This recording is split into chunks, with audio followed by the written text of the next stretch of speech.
Reading through the Bible in 1 year. Today, day 15 from the English Standard Version. Today we will cover the book of Genesis, chapters 38 through 40, and the Gospel of Mark, starting with chapter 14, verse 38. Day 14 got cut off a little short there, so we'll start at Mark 14:38 and read through the Gospel of Mark through the 15th chapter. So first, Genesis 38 through 40. It happened at that time that Judah went down from his brothers and turned aside to a certain Adullamite, whose name was Hira. There Judah saw the daughter of a certain Canaanite, whose name was Shua. He took her and went into her, and she conceived and bore a son, and he called his name She conceived again and bore a son, and she called his name Onan. Yet again she bore a son, and she called his name Shelah.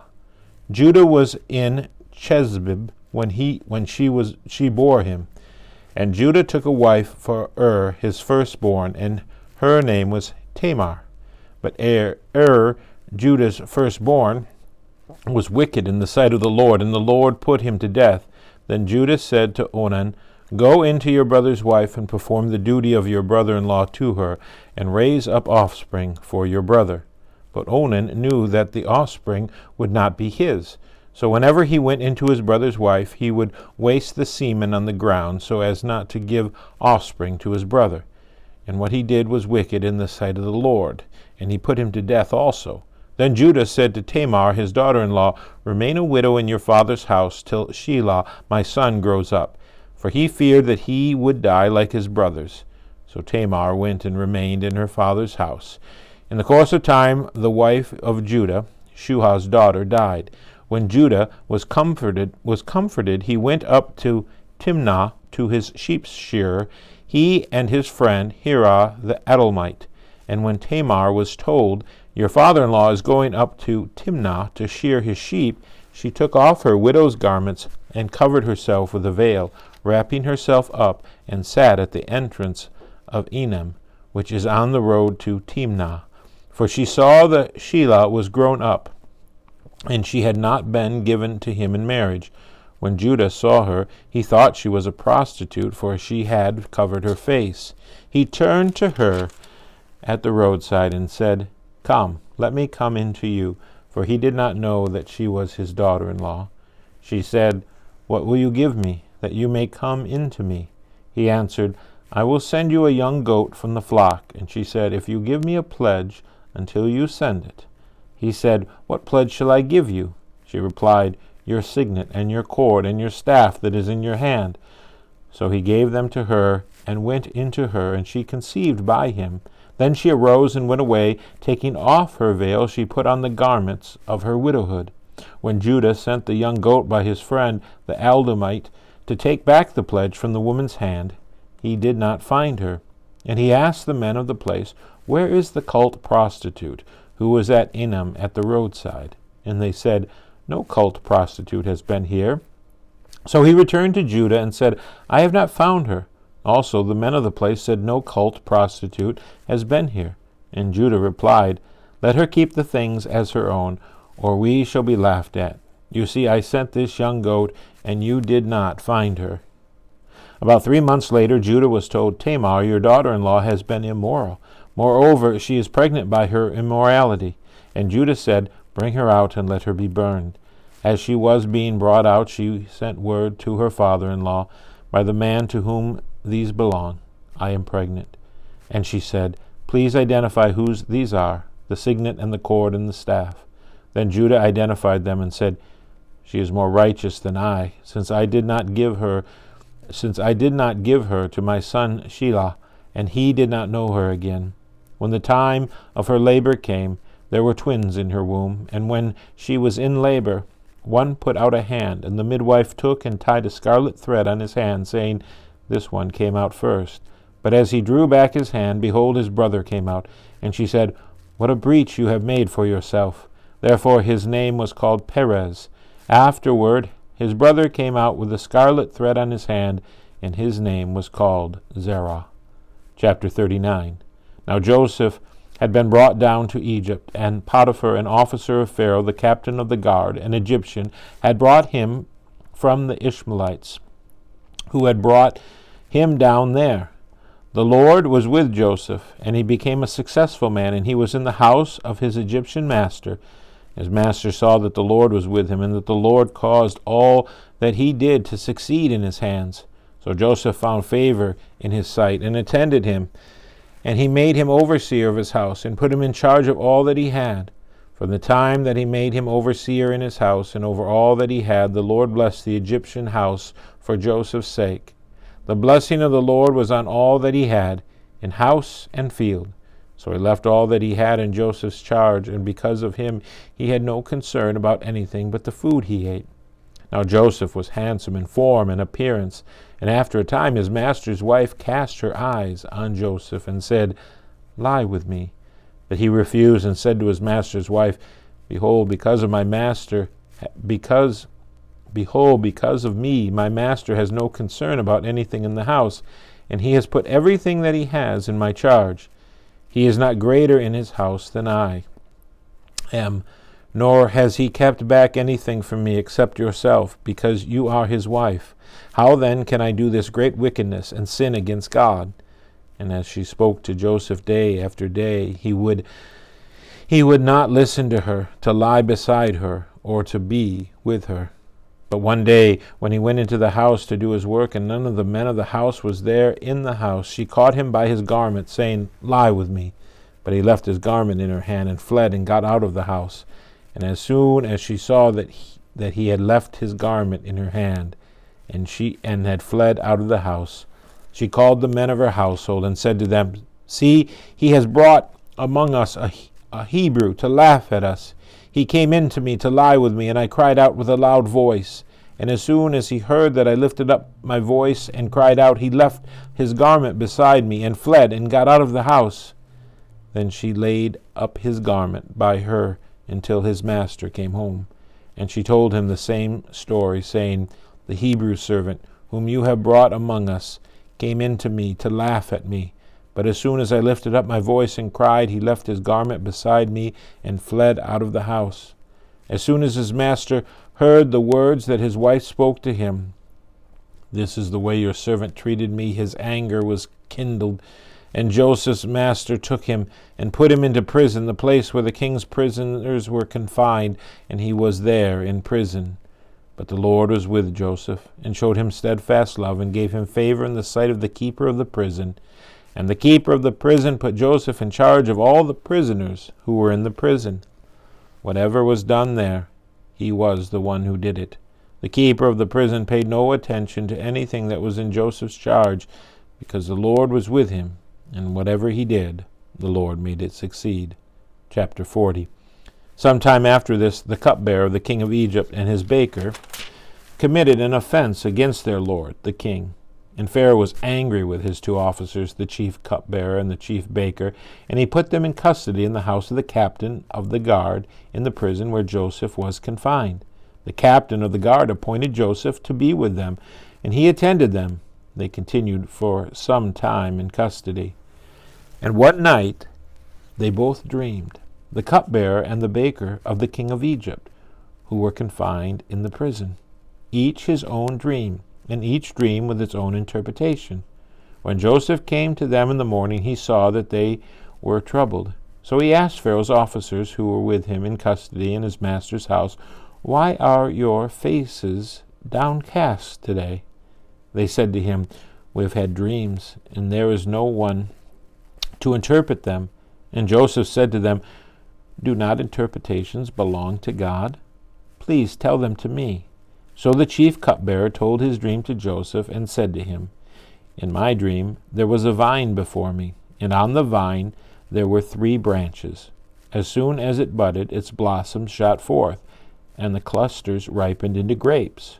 Pharaoh's cup was in my hand, and I took the grapes and pressed them into Pharaoh's cup, and placed the cup in Pharaoh's hand." Then Joseph said to him, This is its interpretation. The 3 branches are 3 days. In 3 days Pharaoh will lift up your head and restore you to your office, and you shall place Pharaoh's cup in his hand as formerly, when you were his cupbearer.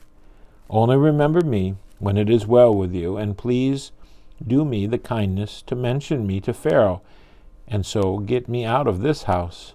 For I was indeed stolen out of the land of the Hebrews. And here also I have done nothing that should put me into the pit. When the chief baker saw that the interpretation was favorable, he said to Joseph, I also had a dream. There were 3 cake baskets on my head, and in the uppermost basket there were all sorts of baked food for Pharaoh, but the birds were eating out of the basket on my head. And Joseph answered and said, This is its interpretation. The 3 baskets are 3 days. In 3 days Pharaoh will lift up your head from you and hang you on a tree, and the birds will eat the flesh from you. On the 3rd day, which was Pharaoh's birthday, he made a feast for all his servants, and lifted up the head of the chief cupbearer and the head of the chief baker among his servants. He restored the chief cupbearer to his position, and he placed the cup in the Pharaoh's hand. But he hanged the chief baker, as Joseph had interpreted to them. Yet the chief cupbearer did not remember Joseph, but forgot him.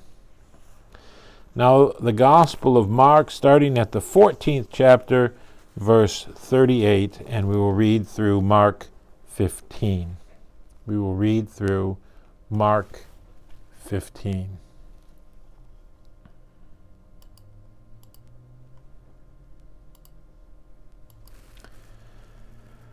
Jesus said, Watch and pray that you may not enter in temptation. The spirit indeed is willing, but the flesh is weak.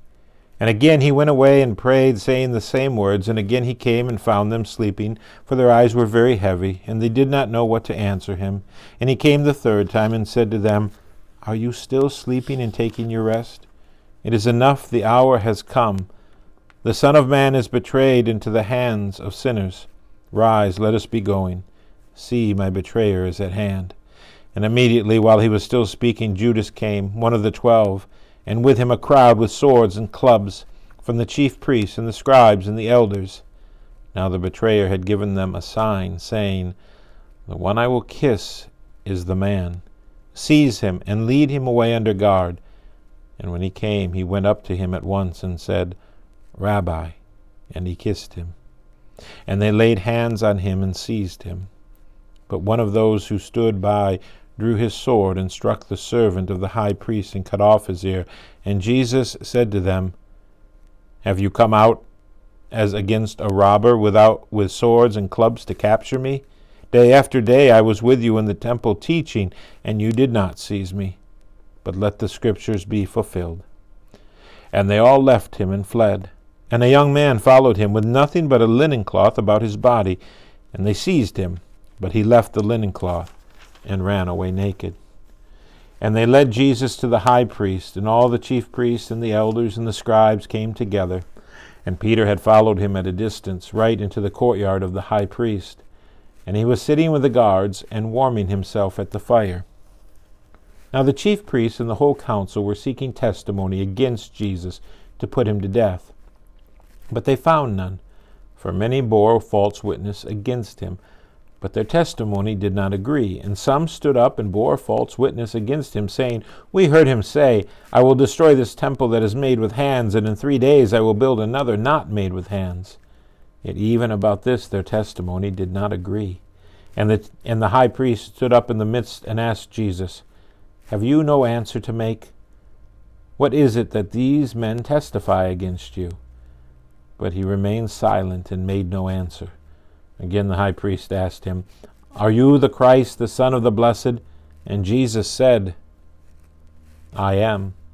And you will see the Son of Man seated at the right hand of power and coming with the clouds of heaven. And the high priest tore his garments and said, What further witness do we need? You have heard his blasphemy. What is your decision? And they all condemned him as deserving death. And some began to spit on him and to cover his face and to strike him, saying to him, Prophesy! And the guards received him with blows. And as Peter was below in the courtyard, one of the servant girls of the high priest came. Seeing Peter warming himself, she looked at him and said, You also were with the Nazarene Jesus. But he denied it, saying, I neither know nor understand what you mean. And he went out into the gateway, and the rooster crowed. And the servant girl saw him and began to say to the bystanders, This man is one of them. But again he denied it, and after a little while the bystanders again said to Peter, Certainly you are one of them, for you are a Galilean. But he began to invoke a curse on himself and to swear, I do not know this man of whom you speak. And immediately the rooster crowed a second time. And Peter remembered how Jesus had said to him, Before the rooster crows twice, you will deny me 3 times. And he broke down and wept. Chapter 15. And as soon as it was morning, the chief priest held a consultation with the elders and scribes and the whole council. And they bound Jesus and led him away and delivered him over to Pilate. And Pilate asked him, Are you the king of the Jews? And he answered him, You have said so. And the chief priests accused him of many things. And Pilate again asked him, Have you no answer to make? See how many charges they bring against you. But Jesus made no further answer, so that Pilate was amazed. Now at the feast he used to release for them one prisoner for whom they asked. And among the rebels in prison who had committed murder in the insurrection there was a man called Barabbas. And the crowd came up and began to ask Pilate to do as he usually did for them. And he answered them, saying, Do you want me to release for you the king of the Jews? For he perceived that it was out of envy that the chief priests had delivered him up. But the chief priests stirred up the crowd to have him release for them Barabbas instead. And Pilate again said to them, Then what shall I do with the man you call the king of the Jews? And they cried out again, Crucify him! And Pilate said to them, Why? What evil has he done? But they shouted all the more, Crucify him! So Pilate, wishing to satisfy the crowd, released for them Barabbas, and having scourged Jesus, he delivered him to be crucified. And the soldiers led him away inside the palace, that is, the governor's headquarters. And they called together the whole battalion, and they clothed him in a purple cloak, and twisting together a crown of thorns, they put it on him. And they began to salute him, Hail, King of the Jews! And they were striking his head with a reed, and spitting on him, and kneeling down in homage to him. And when they had mocked him, they stripped him of the purple cloak, and put his own clothes on him, and they led him out to crucify him. And they compelled a passer-by, Simon of Cyrene, who was coming in from the country, the father of Alexander and Rufus, to carry his cross. And they brought him to the place called Golgotha, which means place of a skull. And they offered him wine mixed with myrrh, but he did not take it. And they crucified him, and divided his garments amongst them, casting lots for them, to decide what each should take. And it was the 3rd hour when they crucified him. And the inscription of the charge against him read, The King of the Jews. And with him they crucified 2 robbers, one on his right and one on his left. And those who passed by derided him, wagging their heads and saying, Aha!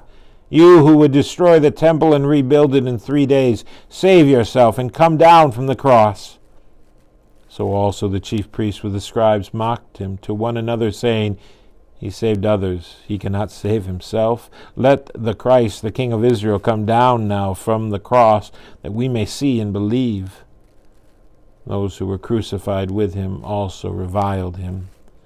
And when the 6th hour had come, there was darkness over the whole land until the 9th hour. And at the 9th hour Jesus cried out with a loud voice, Elo, Elo, lema sabachthani, which means, my God, why have you forsaken me?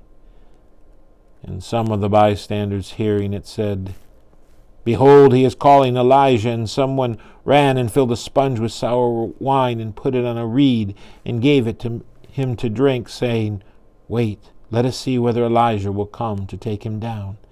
And Jesus uttered a loud cry and breathed his last. And the curtain of the temple was torn in 2 from top to bottom. And when the centurion who stood facing him saw that in this way he breathed his last. He said, "Truly this man was the Son of God." There were also women looking on from a distance, among whom were Mary Magdalene and Mary, the mother of James the younger, and of Joseph and Salome. When he was in Galilee, they followed him and ministered to him, and there were also many other women who came up with him to Jerusalem. And when evening had come, since it was the day of preparation, that is, the day before the Sabbath, Joseph of Arimathea, a respected member of the council, who was also himself looking for the kingdom of God, took courage and went to Pilate and asked for the body of Jesus. Pilate was surprised to hear that he should have already died, and summoning the centurion, he asked him whether he was already dead. And when he learned from the centurion that he was dead, he granted the corpse to Joseph. And Joseph bought a linen shroud, and taking him down, wrapped him in the linen shroud, and laid him in a tomb that had been cut out of the rock. And he rolled a stone against the entrance of the tomb. Mary Magdalene and Mary, the mother of Joseph, saw where he was laid. The end of day 15, reading through the Bible in 1 year, the English Standard Version. Today we covered Genesis chapters 38 through 40. We finished the Gospel of Mark, the 14th chapter, and read also the Gospel of Mark, the 15th chapter.